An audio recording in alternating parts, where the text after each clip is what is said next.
Bonjour à toutes et à tous, bienvenue chez vous. Et chez vous, cette semaine, ça se passe à Lamballe.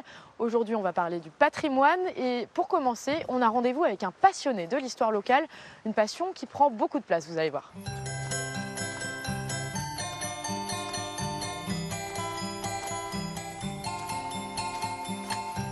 Bonjour Bernard. Bonjour Manon. Alors ici, on est dans un salon de coiffure ou on est chez vous? Alors ici, on est peut-être avec un siècle de retard, je pense. On est dans un salon de coiffure, on est dans un bistrot, on est dans une vieille épicerie. On est dans mon petit domaine, dans un petit musée que j'ai recréé depuis 45 ans, je m'acharne pour trouver les objets du quotidien, surtout les objets populaires, parce que je vois que tout s'en va. Et puis il fallait quelqu'un comme moi qui récupère tous ces objets-là. Là, dans votre salon de coiffure, il y en a un particulièrement qui est assez ancien, vous pouvez nous en parler? C'est qui est assez archaïque, on se croirait presque au Moyen-Âge, avoir ces pinces à bigoudi, hein, on appelait ça un peu la chaise électrique. Ça date de 1920. Ça fonctionnait comment là? Parce que Alors là, c'est sur le courant électrique, hein, sur le 110 volts, c'était branché.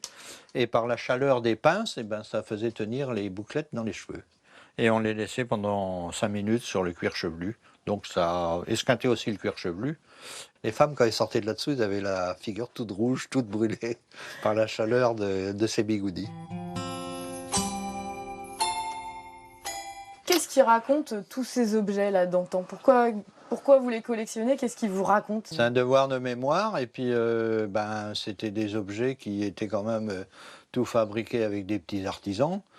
Tout ce qui est ferraille, moi je me rappelle, étant tout petit, il y avait le ferblantier qui venait sur la place du village.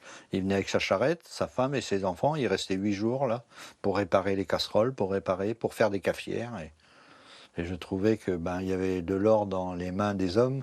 Et puis il fallait surtout pas l'oublier. Il fallait la retracer, toute cette belle histoire. L'un des lieux les plus emblématiques de la ville, c'est le Haras national. Vous le connaissez très bien Bernard, mais avant d'en parler, on va regarder ces images tournées en 1964. Nous sommes au Haras et une équipe de Japonais est venue acheter des étalons bretons.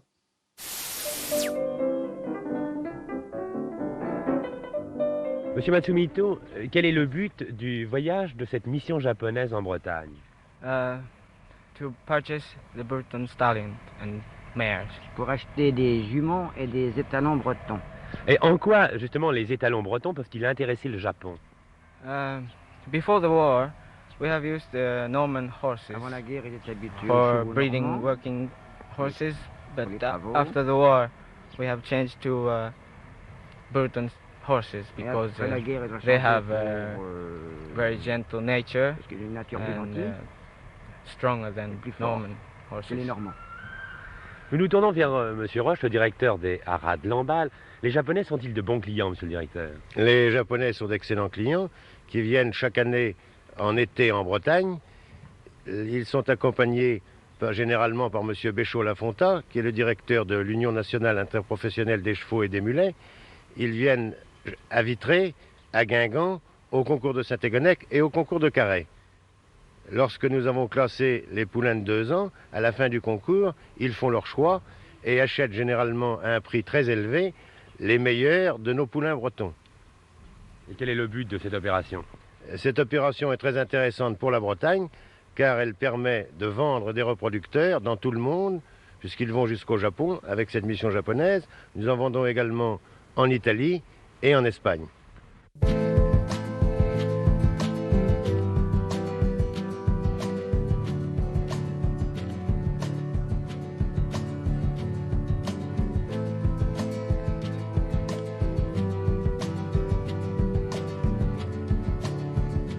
On se retrouve ici au Haras de Lamballe. Alors pourquoi est-ce qu'il a été créé ce Haras à la base? Quelle était sa fonction, Bernard? La fonction des haras nationaux, c'était la reproduction pour reproduire des juments de tout type, que ce soit de selle ou de trait. Donc le haras a tourné jusque vraiment aux années 60 avec un effectif de 350 étalons dans le haras et 140 gardes des haras.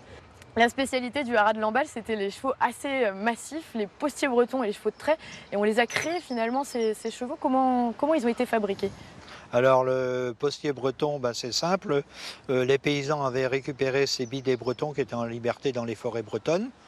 Donc il a fallu Qu'est-ce qu'ils avaient comme caractéristiques? Alors ces ils faux? étaient très légers, ils avaient le pied sûr, ils avaient été élevés sur ce granit et ils pouvaient faire 80 km par jour sans problème, sans être fatigués. Et on les a croisés du coup? Alors on les a croisés avec au départ des chevaux arabes et puis après on s'est dit on va essayer d'alourdir la race, donc on les a croisés avec du Norfolk anglais qui était un cheval de route et qui pesait à peu près dans les 450 à 500 kg. Et c'est là qu'on s'est aperçu qu'on a fait ce Norfolk breton qu'on a appelé le postier breton qui faisait entre 600 et 650 kg. Très bon pour l'armée puisque les guerres ont utilisé beaucoup de chevaux de ces postiers bretons à tirer les canons. Et très bon aussi pour les attelages pour aller sur la route. Et si cette histoire, vous la connaissez si bien, c'est parce que c'est aussi votre histoire à vous. Votre papa était palefrenier. Vous avez aussi des souvenirs d'un événement qui avait lieu tous les ans, qui vous a pas mal impacté, vous. C'était le moment où vous partiez en station, c'est ça? Alors l'objectif, c'était d'aller saillir tous ces juments des paysans. Alors nous, quand nous partions en station avec les parents, tout le monde montait dans le train avec les bagages, dans des wagons à bestiaux, s'il vous plaît. Donc c'était la fête dans le village quand le palefrenier arrivait avec ses étalons, ses tenues des haras, parce que c'était un monsieur qui était respecté. Et le printemps allait arriver, puisqu'on était fin février, et les juments allaient pouliner.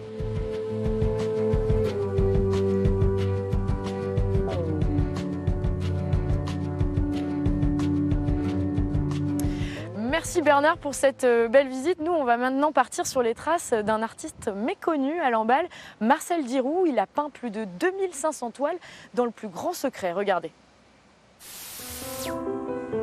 Un univers tourmenté au dessin unique, l'œuvre singulière d'un artiste qui a travaillé dans le plus grand secret. Quand le collectionneur Hervé Leroc découvre ce peintre inconnu à la salle des ventes de Saint-Brieuc, il décide d'acquérir l'atelier complet, intrigué par ce personnage insolite. La collection sur les 2500 œuvres, j'en ai 2400. Et l'objectif, c'est de faire découvrir l'histoire parce qu'à travers ces tableaux, il y a une histoire. On ne peint pas 2500 œuvres comme ça. C'est dans un petit deux pièces, au cœur de Lamballe, que Marcel Diroux exerce son art. La nuit, à l'insu de tous. À sa mort en 2009, le commissaire-priseur découvre l'expression d'une vie. Les peintures, les fusains, les dessins, ils étaient entassés les uns contre les autres, contre le mur. Je pense que M. Diroux ne voulait pas qu'on sache qu'il peignait. C'était mon voisin, il habitait juste à côté là, et puis pratiquement tous les soirs, vers 18h, 18h30, il venait boire son petit verre là. Il s'assoyait là, il restait tranquille, et moi il me parlait un petit peu, s'il y avait personne, il discutait un petit peu avec moi, mais très peu, il était dans son petit univers, tranquille, à sa table. Au collège où il enseigne le français entre 1975 et 2002, on se souvient d'un professeur bienveillant, d'un homme cultivé, d'une discrétion assidue. C'est un prof qui était adorable. Franchement, ça se passait très bien, ses cours. Mais alors, quand il s'énervait, il s'énervait bien. Un coup de poing sur la table, il n'y avait plus un bruit, c'était tout calme. Mais tout le monde l'appréciait, vraiment, tout le monde. Il était super. C'est quelqu'un qui a une grande profondeur humaine. C'est quelqu'un qui, malgré peut-être un abord un peu, je dirais, granitique, il est bien breton, il était bretonnant d'ailleurs, reste attirant. C'est quelqu'un qui, au fond, est attachant. Mais très vite, on sait que non, il n'y aura pas de point d'attache. Aucune attache, amicale ou amoureuse, mais des milliers de portraits, à l'encre, à la gouache, au fusain. L'œuvre de Marcel Diroux ne ressemble à aucune autre.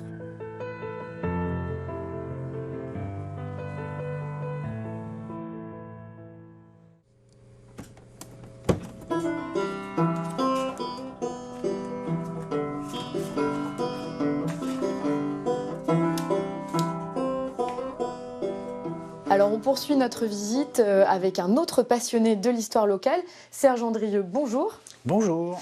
Alors vous, c'est votre métier de photographe qui vous a amené à vous intéresser à l'histoire de Lamballe. L'histoire des petites gens, on va dire. C'est pas l'histoire avec un grand H, c'est pas la Révolution, c'est pas les guerres, c'est vraiment les habitants de Lamballe et des environs. Donc, en qualité de photographe, je recevais une multitude de clients, dont certains m'amenaient des photos anciennes à numériser. Il y a eu cette photo qui vous a particulièrement marqué, qui vous a donné des idées. Oui, alors cette photo, je me suis interrogé sur ces personnages, sur cette entreprise, sur le lieu, et j'ai enquêté. J'ai voulu savoir qui étaient ces personnes, qui était cette entreprise qui existe toujours à Lamballe. Hein. L'enseigne Léna existe toujours. Donc j'ai, avec cette photo, mis de côté, avec l'autorisation des propriétaires de photos, tous ces fichiers numériques que j'avais, et l'aventure a commencé. L'aventure du livre Lamballe Haute-Faille. Vous en avez fait 1, puis 2, puis 3. Puis 4, et là je suis en train de terminer le 5e. À quoi ça ressemblait Lamballe finalement autrefois? Qu'est-ce que ces photos vous ont appris? Alors, j'ai collecté des milliers de photos aujourd'hui. Et là, j'ai découvert des métiers que je n'avais pas imaginés. J'avais entendu parler des tanneurs à Lamballe, mais c'était quoi un tanneur? Comment ils travaillaient? Les photos m'ont appris à voir ce qu'était le métier de tanneur. J'ai découvert des métiers de la fabrication de chaussures. On les voit travailler aussi dans la rue, de cordiers. Je ne savais pas qu'à Lamballe, il y avait des cordiers.